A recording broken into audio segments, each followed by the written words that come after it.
Hello friends, welcome to Jaidev classes for JRF in political science. कैसे हैं आप सब friend? This is Meenakshi Singh और आज हम लोग यहाँ पर डिस्कस करने वाले हैं न्यू एजुकेशन पॉलिसी को। ठीक है, जो न्यू नेशनल एजुकेशन पॉलिसी है, ठीक है, उसके अंदर क्या क्या चीज़ें आई हैं तो वो हम लोग इस वीडियो में जानने वाले हैं। अगर आपने अभी तक हमारे चैनल को सब्सक्राइब नहीं किया है तो जल्दी से चैनल को सब्सक्राइब करें, बेल आइकन को प्रेस करना ना भूलें। इससे क्या होगा, जब भी मैं कोई न्यू वीडियो आप लोगों के लिए लेकर आऊंगी उसका नोटिफिकेशन आपको मिलेगा और आप मेरे सभी वीडियोस को देखकर उनका बेनिफिट उठा पाएंगे। सो फ्रेंड्स, चलिए स्टार्ट करते हैं इस वीडियो को। New national education policy 2020। ठीक है, तो फ्रेंड्स इससे पहले अगर आप हमारे जो है अनअकैडमी पर, अगर आपके लिए गुड न्यूज़ है। गुड न्यूज़ ये है कि मेरा कंप्लीट कोर्स कल से स्टार्ट हो रहा है। Complete course on political science, इसका टाइमिंग सुबह रहेगा 11 बजे। ठीक है, और ये स्टार्ट हो रहा है 1 अगस्त से। ठीक है, तो ये बहुत अच्छा है आप लोगों के लिए। कंप्लीट कोर्स लेकर आ रही हूँ मैं आप सभी के लिए। कंप्लीट कोर्स के अंदर हम लोग पॉलिटिकल थ्योरी से स्टार्ट करेंगे और सारी यूनिट्स हम लोग इसमें कवर अप करने वाले हैं। इसके अलावा मैं आप लोगों को इसमें previous question, MCQs, expected MCQs, इनके लिए अलग कोर्सेज लेकर आऊँगी। ठीक है, और जो भी चीज़ें हैं आप लोगों के लिए वो आप लोगों के लिए होती रहेंगी। जैसे कि आप लोग जो भी वीकली क्विजेज होते हैं, मेगा क्विजेज होते हैं, जैसे यूनिट जैसी खत्म होती है वैसी मैं आप लोगों के लिए टेस्ट लेती हूँ, तो ये सारी चीज़ें होंगी। ठीक है, तो कंप्लीट कोर्स यहाँ पर जब आप लाते हो ना, सब्सक्रिप्शन लेकर आते हो, तो यहाँ पर आपको पेपर 1 पेपर 2 दोनों मिल जाता है। और साथ ही साथ आप अनअकैडमी के जितने भी एजुकेटर हैं उनको सबकी वीडियोज़ को वॉच कर सकते हैं। तो देखिए, अगर आपको NTA UGC नेट का सब्सक्रिप्शन लेना है तो 1 मंथ का लोगे तो 2100 का पड़ेगा, 3 मंथ का 5250 का, 6 मंथ का 9450 का, 12 मंथ का 11550 और 24 का 16800। लेकिन इतना अमाउंट आपको नहीं देना होता जब मेरा आप रेफरल कोड यूज करते हो। My referral code is Meenakshi live.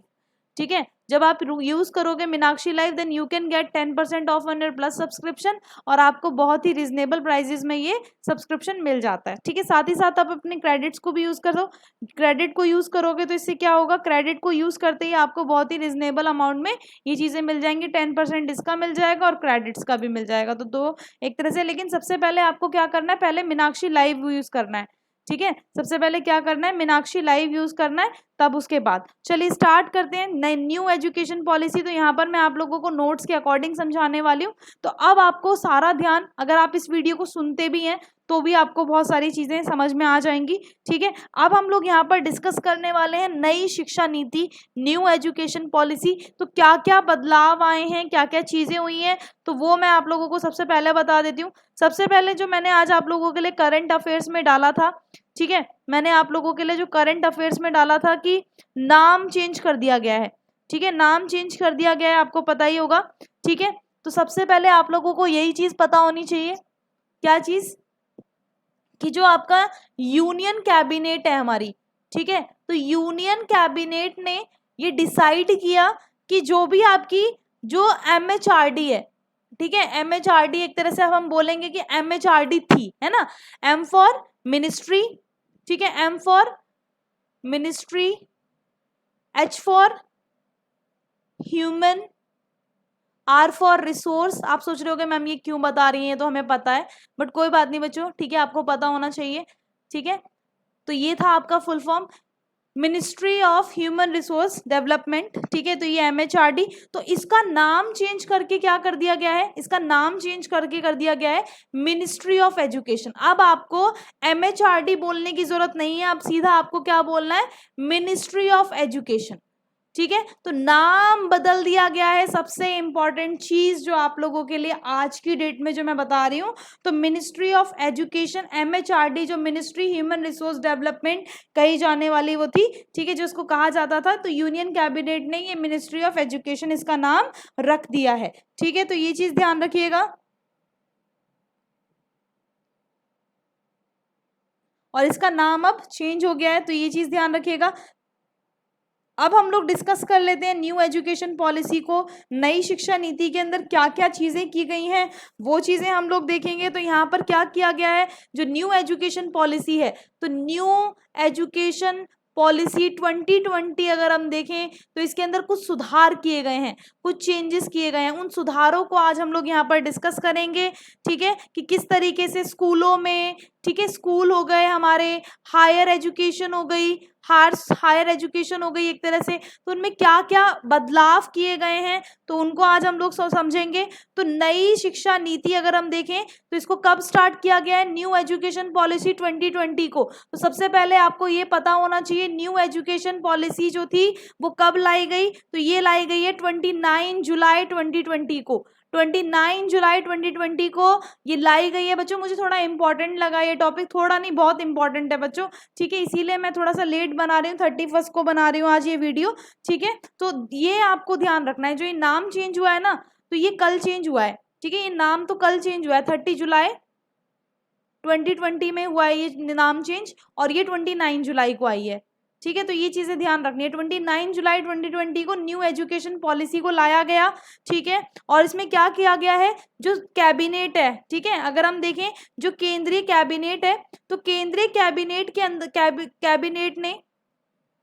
केंद्रीय कैबिनेट ने अगर हम देखें, जो केंद्रीय कैबिनेट है उसमें शिक्षा प्रणाली, जो एक तरह से देश की जो भी शिक्षा प्रणाली थी उसको खत्म करने के लक्ष्य रखने वाली नीति को मंजूरी दी है, यानी कि जो भी पहले वाला सिस्टम चला आ रहा था उसको हम क्या करेंगे, उसका अंत करेंगे। तो केंद्रीय सूचना और प्रसारण मंत्री बताइए आपको, प्रकाश जावड़ेकर, ठीक है, और आपके मानव संसाधन विकास जो है एक तरह से HRD रमेश पोखरियाल, ठीक है। तो इन्होंने न्यू एजुकेशन पॉलिसी 2020 पर घोषणा की, इन लोगों ने न्यू एजुकेशन पॉलिसी को डिक्लेयर किया। अब न्यू एजुकेशन पॉलिसी अगर हम देखें तो न्यू एजुकेशन पॉलिसी को अगर हम देखें तो इसमें क्या है, इसे 1 मई को प्रधानमंत्री नरेंद्र मोदी जी ने इसकी समीक्षा की थी, ठीक है।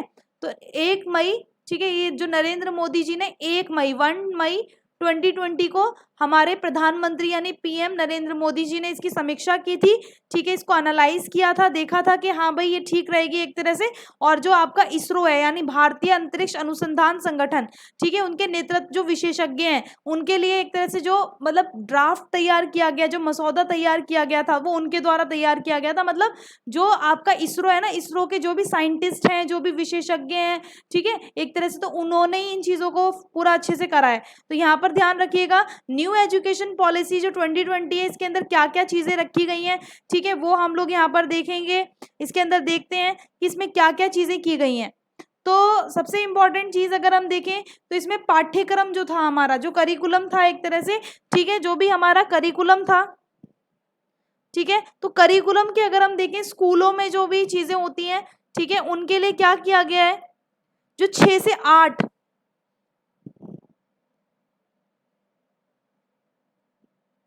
यहाँ पर ये किया गया है कि 2025 तक क्या कर देंगे, 2025 तक जो स्कूल है, ठीक है, हायर एजुकेशन है, ठीक है, इसके माध्यम से 50% जो शिक्षार्थी हैं, ठीक है, तो उनके व्यवसायिक शिक्षा के लिए जोखिम होगा एक तरह से, यहाँ पर ये चीज देखी गई। तो इसीलिए इसको 6 से 8 के दौरान के लिए क्या किया गया है, चीजें बढ़ाने की बात हुई है। यानी कि इस तरह से यहाँ पर अगर हम देखें तो सबसे इंपॉर्टेंट चीज, जैसे आप ये देखोगे कि इसके अंदर क्या किया गया है, इसमें दूसरे में समझा देती हूँ मैं आप लोगों को।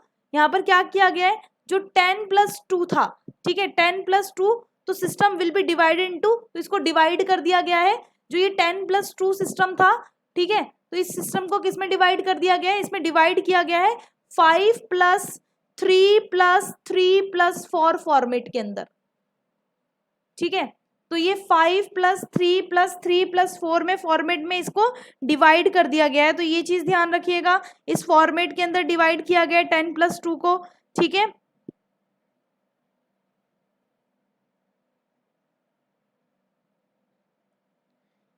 और भी मैं आप लोगों को इसमें बता देती हूँ। आई होप ये वाली चीज तो आपको समझ आ गई होगी जो मैंने आपको बताई है, 10+2 को जो है इनमें डिवाइड कर दिया गया है, ठीक है।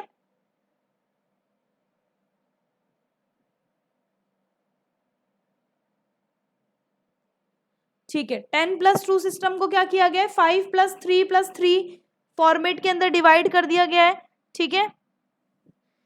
इसका क्या मतलब है एक तरह से अगर हम देखें, इसमें एनईपी जो है ना आपकी न्यू एजुकेशन पॉलिसी है, तो इसमें अब यहाँ पर आते हैं अंडर ग्रेजुएट कोर्सेज में, क्या क्या मैंने आपको 10+2 का तो बता ही दिया है, तो अब आते हैं अंडर ग्रेजुएट के उसमें, ठीक है। तो अंडर ग्रेजुएट वाला जो है आपका, ठीक है, तो अंडर ग्रेजुएट केसेस में क्या हुआ है, अंडर ग्रेजुएट केसेस के अंदर अगर हम देखें तो यहाँ पर जो है अंडर ग्रेजुएट डिग्री 3 या 4 साल की अवधि की होगी, ठीक है। इसमें विकल्प रखेंगे, मतलब एक तरह से विकल्प रखा गया है, ठीक है। और भारत में शिक्षा आयोग जो है पूरी तरह से उच्च शिक्षा के लिए एकल निकाय के लिए स्थापित किया जाएगा, मतलब कि अलग अलग नहीं होगा, जैसे हायर एजुकेशन के लिए सब कुछ एक ही होगा, एक ही शिक्षा, मतलब एक ही एकल निकाय बनाया जाएगा, यहाँ पर ये चीज बोली गई है, ठीक है। और यहाँ पर और क्या क्या चीज की गई है, जैसे भारत सरकार ने 34 साल पहले, जो 34 साल पहले की जो एजुकेशन पॉलिसी थी, जैसे 1986 में लाई गई थी ना, जो आपकी शिक्षा एजुकेशन, मतलब जो शिक्षा वाली 1986 में शिक्षा नीति को तैयार किया गया था, आप सभी को पता ही है, तो 34 साल हो गए इसको, ठीक है। तो अब इसको इसमें परिवर्तन किया गया है, तो परिवर्तन क्या किया गया है, पहली बात तो क्या किया गया है, उच्च शिक्षा संस्थान को क्या करेंगे, एकल निकाय बनाएंगे, ठीक है, ये चीज कर दी गई कि एकल निकाय बनाएंगे,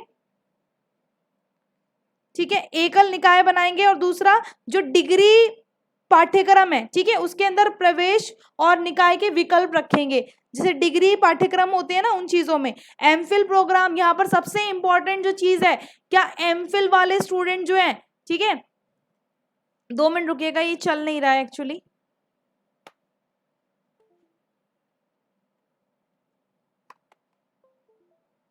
हाँ अब ठीक है। जो आपका एमफिल वाला, एक तरह से अगर हम देखें, जो आपका एमफिल है, ठीक है, तो एमफिल जो है एक तरह से इसको क्या कर दिया जाएगा, एमफिल प्रोग्राम को टोटली बंद कर दिया जाएगा, एमफिल को बंद कर दिया जाएगा। तो बहुत सारे बच्चों के क्वेश्चन ये है कि हाँ भाई जो एमफिल कर रहे हैं, तो भाई एमफिल कर रहे हैं उनका तो चल रहा है, लेकिन अब जो होगा तो एमफिल और पीएचडी आपने दोनों उसके लिए भरा होगा, है ना, तो आप लोगों का जो एमफिल और पीएचडी दोनों के लिए भरा है, तो उसमें आप लोगों को जो प्रेफरेंस दी जाएगी वो पीएचडी के लिए दी जाएगी, एमफिल के लिए नहीं होगी, ठीक है, क्योंकि पीएचडी यहाँ पर एमफिल को बंद करने का बोला गया है, ठीक है। और कम, एक तरह से क्या होगा, कम दाव की बोर्ड पर परीक्षा होगी, मतलब एक तरह से ज्यादा बच्चों पर प्रेशर नहीं होगा, ठीक है।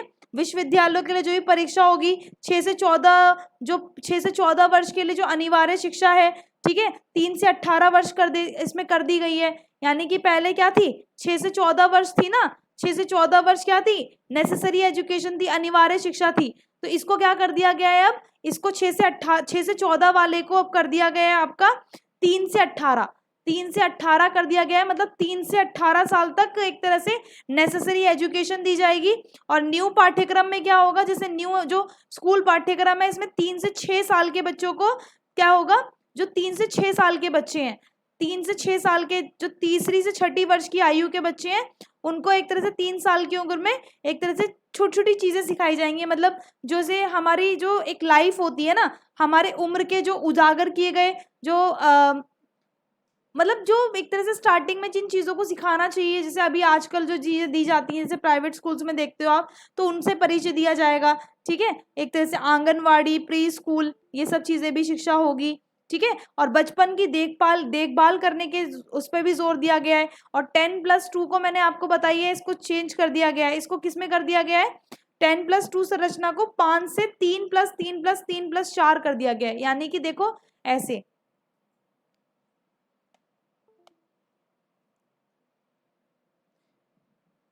इसको क्या किया गया है, इसको जो 10+2 पहले स्ट्रक्चर था, है ना, 10+2 को क्या कर दिया गया है, 5 से 3+3+3+4 पाठ्यक्रम की संरचना में प्रतिस्थापित कर दिया गया है, मतलब 3 से 8, फिर 8 से 11 और फिर 11 से 14 ऐसे करके, ठीक है, इन वर्षों की आयु के लिए है, यानी 14 से 18। तो शिक्षा अगर हम देखें तो शिक्षा का जो माध्यम होगा, वो ये भी बात बोली गई है कि शिक्षा का जो माध्यम होगा एक तरह से, तो वो क्या रखा जाएगा, शिक्षा का माध्यम रखा जाएगा आपकी मातृभाषा, जो भी आपकी मातृभाषा है वो शिक्षा का माध्यम मानी जाएगी एक तरह से। तो एनईपी में मातृभाषा की शिक्षा के माध्यम से ध्यान केंद्रित किया गया है, ठीक है। इसके अंदर क्या होगा, एनईपी केवल शिक्षा के माध्यम से मातृभाषा की सिफारिश करता है, लेकिन इसे अनिवार्य नहीं मानता, यानी कि अनिवार्य नहीं, जरूरी नहीं है कि आपकी मातृभाषा हो, लेकिन ये बोलता है कि मातृभाषा में ही एजुकेशन हो तो वो ज्यादा बेटर है, ठीक है।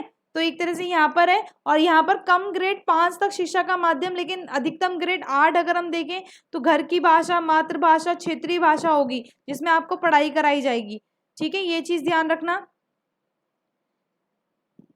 और यहाँ पर क्या किया जाएगा, यहाँ पर एक तरह से अगर हम देखें, ठीक है, इसके अंदर आपका जो है, अगर आप देखोगे इसके अंदर एक ही, मैंने आप लोगों को पहले ही बताया था, सेटअप किया जाएगा हायर एजुकेशन कमीशन। मैं लिख देती हूँ, आप लोग इसे लिख लेना, higher education commission of India, यानी कि इसको हम बोलेंगे HCHECI। ठीक है, तो ये इसको सेटअप किया जाएगा, विल बी सेटअप। ठीक है, तो इसको क्या किया जाएगा, सेटअप किया जाएगा, मतलब एक बना दिया जाएगा, single over reaching umbrella body होगी एंटायर एजुकेशन के अंदर। पब्लिक एंड प्राइवेट एजुकेशन जो है इंस्टीट्यूशन, वो क्या करेंगे, ऐसी सेट करेंगे रेगुलेशन, ठीक है, जो भी एकेडमिक स्टैंडर्ड्स हैं, तो ये सब चीजें, तो यहाँ पर ये चीज ध्यान रखिएगा। और जो NEP, जो आपकी न्यू एजुकेशन पॉलिसी है, इसके अंदर अगर हम देखें, ठीक है, इसमें कोई भी सेपरेशन नहीं होगा, इसमें कोई भी सेपरेशन नहीं होगा। मैं आपको इधर ही समझा देती हूँ। ठीक है, जो न्यू एजुकेशन पॉलिसी है 2020, तो इसके अंदर कोई सेपरेशन नहीं होगा। क्या मैं बोल रही हूँ, इसका मतलब है कि आप लोगों का जैसे सेपरेशन होता था ना, कि कोई आर्ट्स में जाता था, कोई कॉमर्स में जाता था, कोई साइंस लेता था, इस तरीके से होता था। ठीक है, तो इसमें क्या होगा आप लोगों का, इसके अंदर कोई भी मतलब अलगाव नहीं होगा, मतलब कोई भी सेपरेशन नहीं होगा। ठीक है, ये चीज ध्यान रखिएगा। इसमें सेपरेशन ना करने की बात की गई है कि कोई भी हम, जैसे आर्ट्स हो गई आपकी, ठीक है, आर्ट्स कॉमर्स साइंस ऐसे करके होती थी। ठीक है, तो ये इस तरीके से कोई भी सेपरेशन नहीं किया जाएगा।